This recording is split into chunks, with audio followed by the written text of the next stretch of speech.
Bonjour à tous et bienvenue pour une nouvelle émission 100% Quintet. On se retrouve pour évoquer l'une des courses les plus importantes de l'année, le Prix de France Speed Race, revanche du Prix d'Amérique, un groupe 1 disputé sur les 2100 mètres de la grande piste de Vincennes. 400 000 € d'allocation proposée aux 18 concurrents qui forment la grille de départ. Ils ont entre 4 et 11 ans. Le départ de cette course est prévu aux alentours de 15h15 ce dimanche sur l'hippodrome de Vincennes.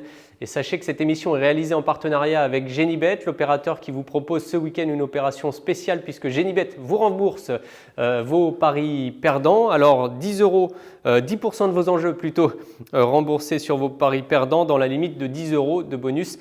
Par contre, bien sûr, vous pouvez vous inscrire sur Genibet et bénéficier d'un bonus de bienvenue qui peut atteindre jusqu'à 250 €. Allez, on va faire le papier tout de suite de cette course et on va surtout regarder dans un premier temps la liste des partants avec tout en haut du tableau. Et donc en première ligne, Don Fanucci Z, emoji vert pour Daniel Redden et Oriane Schilstrom. Le 2, Onek, emoji vert également pour Philippe Allaire avec François Lagadec. Hookerberry, emoji vert bien sûr avec la team Bazir, Jean-Michel à l'entraînement, Nicolas à la drive. Vivi Loisas, le numéro 4, emoji vert également avec Mathieu Abrivard, son fidèle partenaire. Et Alessandro Gocciadoro au niveau de l'entraînement. Ampiam DSM part avec un emoji jaune. Fabrice Soulois, Franck Nivard, l'une des principales favorites de cette épreuve. Fado Duchesne, le 6, le 7, Vernissage Griffe sont un peu plus à l'extérieur avec Paul Ploquin et Alessandro Gocciadoro. Julien Lemaire pour l'entraînement de Fado Duchesne. Cockstyle, le 8, une première avec Christophe Martens au sulky. Très en dehors pour l'entraînement de Gennaro Casillo. Delia Dupomero, le numéro 9. C'est Pierre-Yves Verva, toujours au sulky, pour Sylvain Roger, avec un numéro très à l'extérieur, il faut bien l'avouer. Et on conclut ce premier tableau avec le premier concurrent de la seconde ligne. Il s'agit de Bids pour l'entraînement et la drift de Jean-Michel Bazir.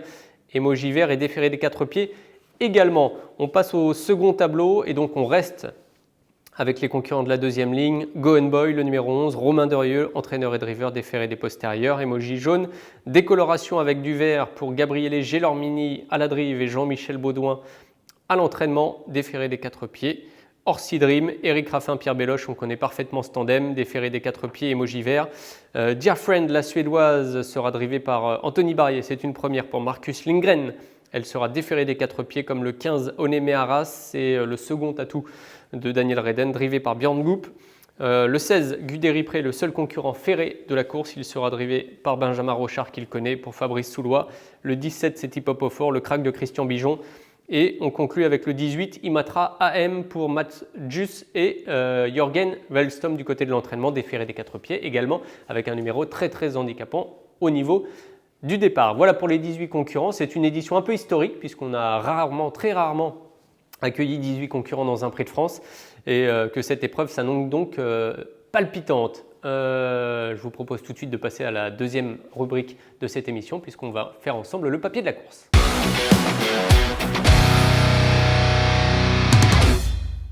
Et on commence donc ce papier avec 5 concurrents qu'il a fallu détacher. Ça n'a pas été simple d'en garder uniquement 5. Je vous parlerai de quelques regrets aussi à la fin de cette étude. J'ai commencé avec Ampiam DSM pour Franck Nivard et donc Fabrice Soulois. La jument excelle. Déjà, ça c'est une première chose sur le parcours puisqu'en 5 courses sur les 2100 mètres de la grande piste, elle s'est imposée à 3 reprises et a pris 2 places. Elle a 100% de réussite sur ce parcours qu'elle a souvent trotté en 9,5, 10 ou 10 et fractions.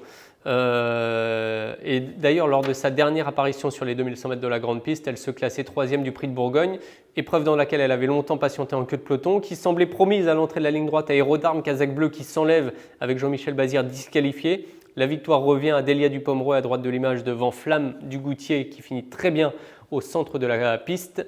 Et on voit Kazakh blanche et bleu clair qu'on distingue très peu, le bleu clair d'ailleurs, Ampiam DSM ensuite qui vient prendre la 3e place devant Décoloration. C'était une très bonne fin de course comme souvent pour Ampiam DSM ce jour-là.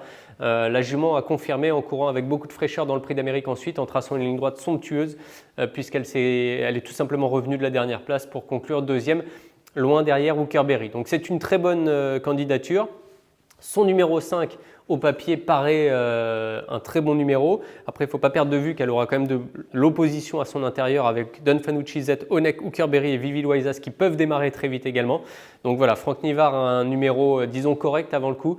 Mais il va falloir que ça se passe bien. En tout cas, elle semble avoir un Prix de France dans les jambes, cette Ampiam DSM. Elle se pourrait être sa grande victoire du meeting dans cette épreuve de vitesse. Donc je la place en tête devant Hookerberry, évidemment qu'on doit placer très haut. On reprend le même couplet gagnant mais dans un ordre inverse que dans le Prix d'Amérique.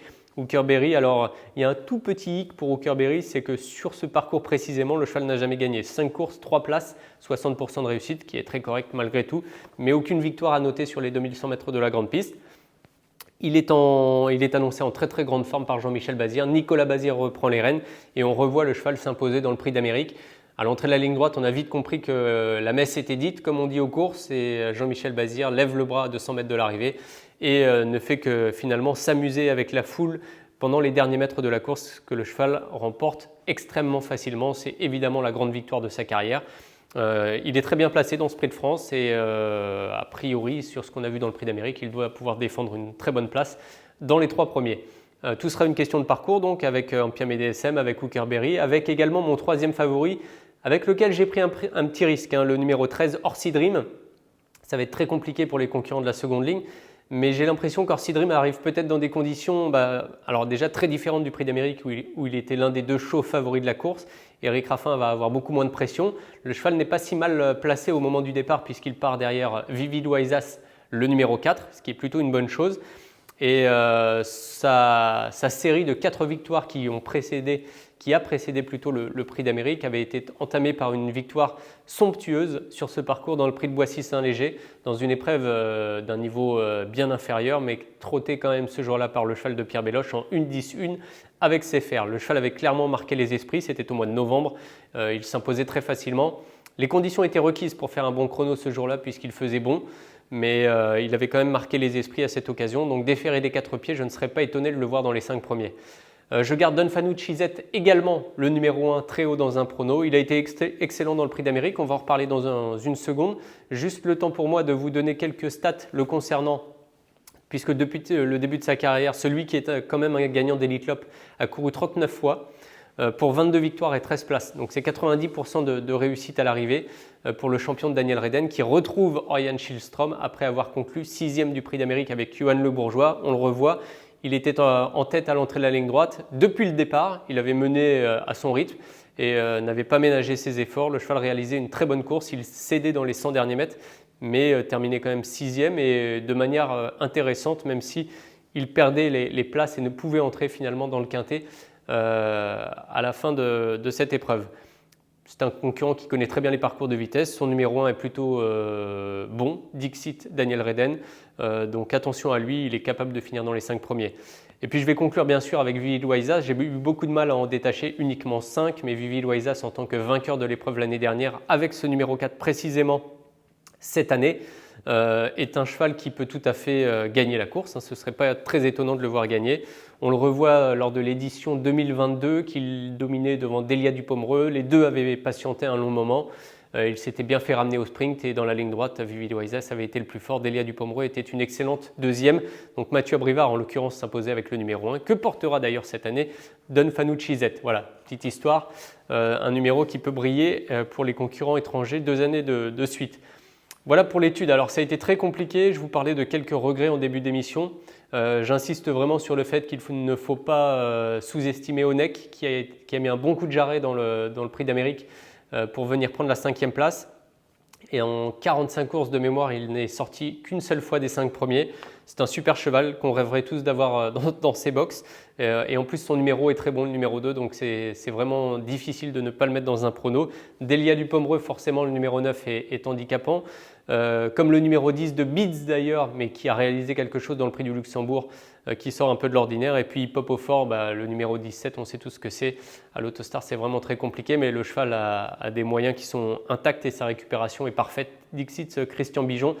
Donc attention à lui quand même, puisqu'il s'agit là d'un cheval de tout premier plan qui peut tout à fait conclure dans les 5 premiers. C'est peut-être une course qui nous réserve finalement quelques surprises, attention. Peut-être vaudra-t-il mieux élargir ces jeux ce dimanche. Écoutez, voilà pour le papier de la course. On va se retrouver dans la 3e et dernière partie de cette émission pour faire ensemble le point récap du prono. Je vous parlerai également d'un autre concurrent au cours de cette réunion qui me plaît beaucoup.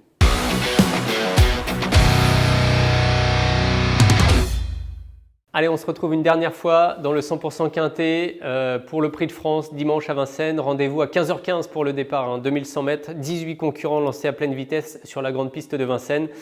J'ai commencé mon prono avec le 5 Ampiam et DSM devant le 3 Hooker Berry, le 13 Orsi Dream, l'As Don Fanucci Z et je conclus avec le 4 Vivid Waisas. Plusieurs regrets, oui j'ai des regrets, le 2 Onek, le 9 Delia Dupomereux, le 10 Bids et le 17 Hip Hop Offer. Vous allez me dire, ça fait quand même 9 concurrents cités malgré tout, mais mon prono c'est 5, 3, 13, As et 4. Le temps pour moi, avant de conclure cette émission, de vous donner un conseil de jeu dans quelques instants et de vous rappeler que cette émission a été réalisée en partenariat avec l'opérateur de Paris Genibet qui ce week-end vous propose une opération spéciale puisque Genibet vous rembourse vos paris perdants durant le week-end.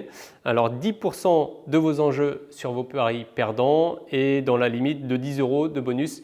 Par contre, vous pouvez vous inscrire sur Genibet et bénéficier d'un bonus de bienvenue qui lui peut monter jusqu'à 250 €, donc ne tardez pas. On se retrouve donc aussi ce dimanche à Vincennes pour plusieurs belles courses. Il y aura notamment une épreuve qui me plaît particulièrement, c'est le Prix de Rouen, avec un concurrent, E&Me, entraîné par Michel Lenoir et drivé par Franck Nivard, qui à mon avis pourra jouer un premier rôle. Il monte les échelons, il a été très bon depuis le début de sa carrière et peut réaliser une grande course ce dimanche. Donc E&Me dans le Prix de Rouen, qui sera l'une des belles épreuves de la Réunion autour du Prix de France. Allez, bon jeu à tous, salut. Merci à vous d'avoir suivi cette vidéo. Alors pour vous abonner à notre chaîne YouTube, c'est ici. Et pour suivre encore plus de vidéos Paris Turf, c'est de ce côté.